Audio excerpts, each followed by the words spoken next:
तुम्हा सगळ्यांना माझा नम्रतापूर्वक नमस्कार. सबंध महाराष्ट्राचे मी सर्वप्रथम मनापासून आभार मानते. पत्रकार परिषद घेतल्या क्षणापासून ते आतापर्यंत मी आणि माझ्या कुटुंबियांनी शेकडो phone calls, messages, social media tags receive केले. महिलांच्या सन्मानासाठी समाजातल्या सर्व स्तरांमधून आवाज उठवला गेला, पाठिंबा दिला गेला, समर्थन दिलं गेलं. यामुळे आम्हाला फार बळ मिळालं, समाधान वाटलंय. खूप खूप धन्यवाद. त्याचबरोबर माननीय आमदार श्री सुरेश धस यांचे देखील मी मनापासून आभार मानते. अत्यंत मोठ्या मनानं त्यांनी देखील समस्त महिला वर्गाची माफी मागितली, दिलगिरी व्यक्त केली. दादा खूप धन्यवाद. असं करून तुम्ही छत्रपती शिवाजी महाराजांच्या विचारांचे पाईक आहात हे दाखवून दिलं. छत्रपतींची भूमिका महिलांच्या सन्मानासाठी किती कठोर होती हे आपण सगळे जाणतो आणि ही छत्रपतींची भूमी आहे आणि त्यांचे विचार इथे पुढे चालवले जातील हेच तुम्ही या कृतीतून दाखवून दिलंय. धन्यवाद. याचबरोबर मी महाराष्ट्राचे मुख्यमंत्री माननीय श्री देवेंद्रजी फडणवीस यांचे देखील मनापासून आभार मानते.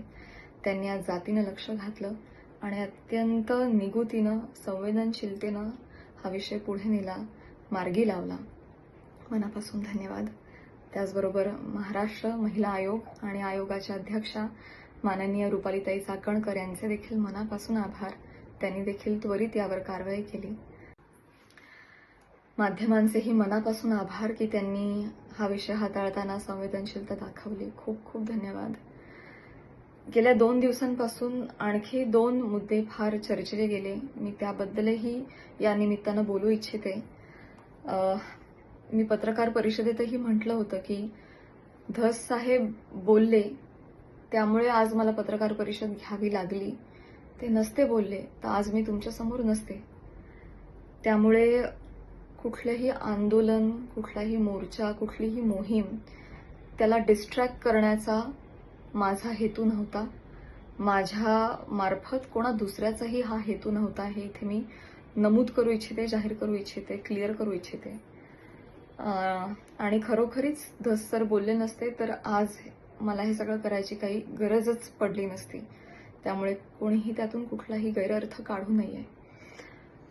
आणि अर्थातच संतोषदादा देशमुख यांच्या बाबतीत जे काही घडलं ते बघून सबंध महाराष्ट्र हळहळला, आम्ही देखील हळहळलो. ती देखील घटना अतिशय निंदनीय आहे आणि त्यांच्या कुटुंबियांबरोबर आमच्या सहवेदना आहेतच. आणि गुन्हेगारांवर कठोरातली कठोर कारवाई लवकरात लवकर झालीच पाहिजे याच मताची मी देखील आहे. आणि मला खात्री आहे सबंध महाराष्ट्राचं हेच मत आहे. फक्त आम्ही समाज माध्यमांवर व्यक्त होत नाही याचं कारण पुन्हा तेच की आम्ही व्यक्त झालो की आमच्यावर टोळधाड पडते, ट्रोलिंग केलं जातं आणि अतिशय अनफॉर्च्युनेटली त्या ट्रोलिंगच्या देखील बातम्या केल्या जातात. आणि आम्हा कलाकारांचं जे काम आहे ते सगळं सामाजिक प्रतिमेशी निगडित आहे. त्यामुळे आम्हाला मर्यादा येतात. कलाकारांनी वैतागून हतबल होऊन समाज माध्यमांवर अशा गोष्टींबाबत व्यक्त होणं बंद केलंय.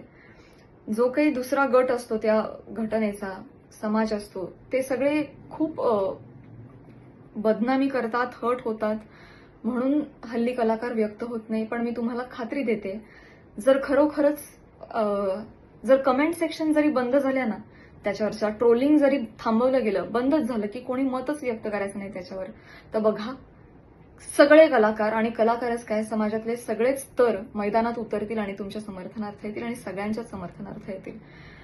फक्त आता सोशल मीडिया आणि युट्यूब चॅनल्स हे मोकाट सुटलेत. त्यांना कुठल्याही नियमाअंतर्गत बसवता येत नाही. अभिव्यक्ती स्वातंत्र्याच्या नावाखाली मोकाट येते.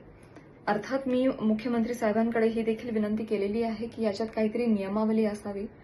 ते देखील मला म्हणाले की केंद्र सरकारपासून सगळेजण याबाबत विचार करतायत आणि काहीतरी मार्ग काढायचा प्रयत्न करतायत. कुठल्या तरी ज्युरिस्डिक्शन अंडर त्यांना त्यांच्यावर कारवाई करता येईल असा प्रयत्न आहे. आणि मला खात्री वाटते की माननीय मुख्यमंत्री साहेब या हत्या प्रकरणातील सगळ्या गुन्हेगारांवर कारवाई करतीलच आणि याही बाबतीत कठोर नियम आणतीलच.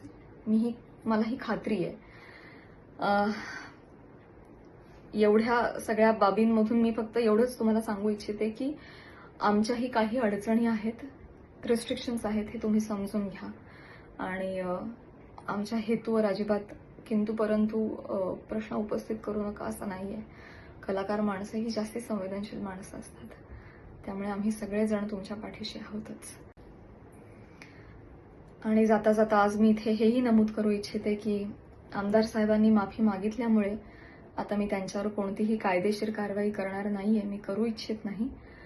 आणि आज या संपूर्ण प्रकरणावर माझ्याकडूनही मी पडदा टाकतेय.